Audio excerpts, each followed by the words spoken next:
a beauty, boys. Okay, good. Who knows, that could have even been the very one you enticed earlier on. You That's know? right. The thing with cutthroats is that they'll bite at it and then they'll go away. It's not a monster, but it's a beautiful little fish. You know what? We were casting in there, had the hit, had a couple more boinks, and then that. Well, that's right. With cutthroats, they'll come in and pop it a few times. And they're good little fighters. Well, I'll tell you, each one is a beautiful little jewel. Oh, is that right, eh? Pretty fish? Oh, they're extremely gorgeous fish. Very pretty fish. On appropriate tackle. And I'll let you do the guide thing if you want. Well, that's a good representative sample of what the sea runs are like. Oh, they're beautiful. They are a beautiful, beautiful little fish. And the one in there that I had taps on was bigger. Was it bigger? Yeah, just a little bigger. Gorgeous, That's gorgeous. a size fish. You know, it's early yet. gorgeous The little flood fish. tide is just coming in. So we'll let him go. There he goes. There he goes. And you were saying the best time to get it is during the flood tide, when the flood is pushing Yes, all I really like the flood tide because there's, you know, the dry shoreline is recovered with water and it stirs up all the little creatures and stuff that the trout feed on underneath, and it's like they're coming into a whole new kitchen. And, obviously, your choice of fly is a good one. That is called the gander. The gander. That's a fly we use in the Bow River, similar to a white muddler minnow. Yep. And it works really good. You know what the rule is when you come in my boat? What is it? You don't leave with that fly. I could deal with that.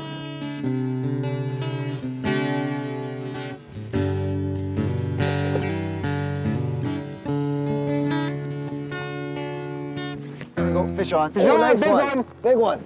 You hold it. That's yeah. a beauty fish. Oh, nice fish, That's Grant. a nice fish. All right. Out of the middle of nowhere is right. You said it. There's this little channel right here. That's right.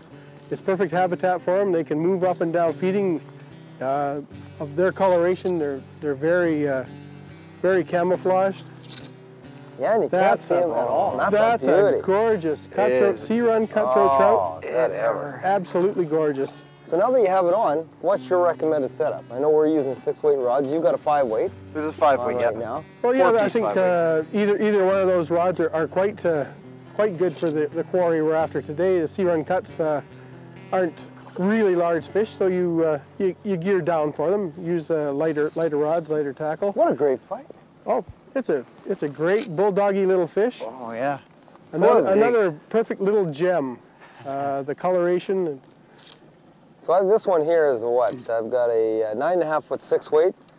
I've got some intermediate sink line on, and I've got probably about 5 to 6 feet of tippet. Gorgeous fish. Oh, Grant, that's awesome. Gorgeous and what are you fish. using, Grant? You've got the dry line. I've got dry line. I've got about 12 to 14 feet of leader on here, and a wet fly. And a wet fly. I'm just subsurface, probably running about 6 inches under the surface.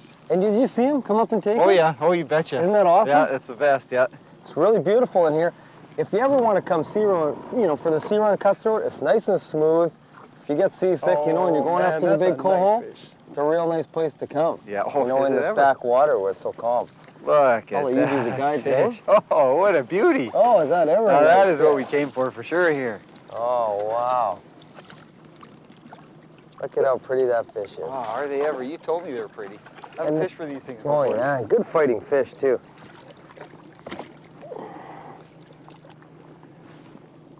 I want to get a good look at this guy here. Beautiful. That's probably about an 18-inch fish. That's a gorgeous little fish. There we go. We'll get him.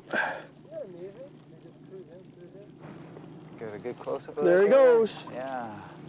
Well done. Right on. That was a gorgeous cutthroat trout. Yeah, was it ever? Gorgeous. Oh, there's the fly stick. There's beautiful Look at that little fly there. Beautiful little fry imitation. Yep. Little yolk sac on the front, silver body, and a little bit of mallard for the wing. Well, you know what? It doesn't take much to. Since it's such a good fly, I think you're going to tie that one on the bench, aren't you? I think we can accomplish that because we just may need a few more of those. Well, why don't we go to the bench and tie one up? I think we'll do that. Good idea. We'll see if we can plug another. Don't lose that one. That's an experienced fly. Yeah, they're priceless, aren't they? They work the best, those experienced flies. Right on. I think so. Oh.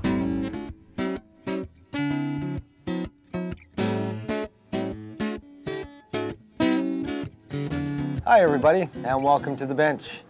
Well, Roy, I told you I was going to corner you and get you to tie me up that fry fly of yours. Great for cutthroat. For the hook, we're going to use a size 6 Mustad 3666. For the thread, we'll use some 8/0 black uni thread. We're going to use some mallard barbs for the tail, some fine silver French tinsel for the body. For the throat, we're going to have some bright orange Gantron yarn and some more mallard barbs for the wing. So why don't you start? I think I will. First you take your black thread, wrap it onto the hook. What we'll take is, we've selected a breast feather, mallard breast feather. We're going to trim out a few slips of this, a few barbels for the... And when you say a few, how many? Probably clip about 10 or so? Proportionate to the size of the fly you're making, Okay. maybe 10 or 20. Sure. Just hold it in place and wrap it on. Wrap your thread to the back again. Basically, that's the tail of the fly. So fairly long. What's that? The size of the shank, probably? Well, maybe 3/4 the shank length. Okay. And we'll just take some of our nice silver tinsel here, because it's a small size tinsel. We don't have to trim the end or anything. Just lay it in place. Lock it in with a few thread wraps. Advance the thread out towards the forward portion. Towards the eye of the hook. Just gently, but firmly. The thing with real silver tinsel is it can be a bit fragile. Just wrap it on, spiraling it on forward. And you want to keep the body fairly thin, I see. Yes, I think the key to this is the sparseness of the fly. It gives the impression of a little fry or a bait fish. Then we're going to take the little Gantron wool. Now it is Gantron, right? That's the proper term for this type of material, Gantron. It's not a wool, it's a synthetic. The idea of this is that it simulates the yolk sac of a salmon fry, and orange is a particularly good color for sea run cutthroats. Take the mallard. Again, we'll trim out a section of the flue. Maybe twice as thick of a section as the... Makes sense, a little bigger wing, a little fuller. As the tail. What we want to do is position it so it's almost the same length as the tail. Okay. Tie it in place. Just wind a basic thread head. A couple of half hitches just to tighten it up. Put a drop of head cement on just to lock it in place for a bit of durability. And there's the finished fly. That's it. We'll just trim the thread and we're going to go fishing. Excellent. Well, we know it works. You know, we've got some real nice cutthroat on it.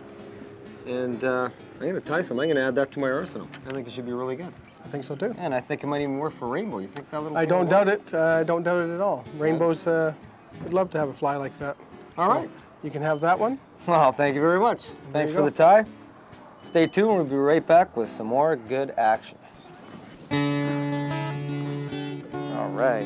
That was a nice follow. That was a fantastic little fish come on. That was that weed patch there. He dragged it right out. Tough though. I had a pile of seaweed on the end of the hook. It's amazing. So it wouldn't come after it. It is amazing. Wouldn't take. But you know, it's been tough going. We caught one nice fish. Don got a little one too that's just so pretty though. It's hard not to fish for him, but it's just about lunchtime. I think we're going to head in and have some lunch. And you were mentioning that there's a good tide later on that's a flood tide. It means it's going to push the Chinook in, and we might have a shot at catching a Chinook. I think we'll have a shot at it. Okay, if not, we're at least going to catch some bottom fish. We're going to probably scrounge something up. Yeah. Hey, my black rockfish. One of my faves. So I think we should bail on the cutthroat. It's been fun. Yep, We've shown a couple of them. Yeah. Showed a little bit of how to do it, tied a fly for it. I think so. And now we'll see if we can catch something big. Big. I like it. We'll give it a go. Okay, well, let's go get some lunch and then we'll be ready for tonight. Sounds like a plan.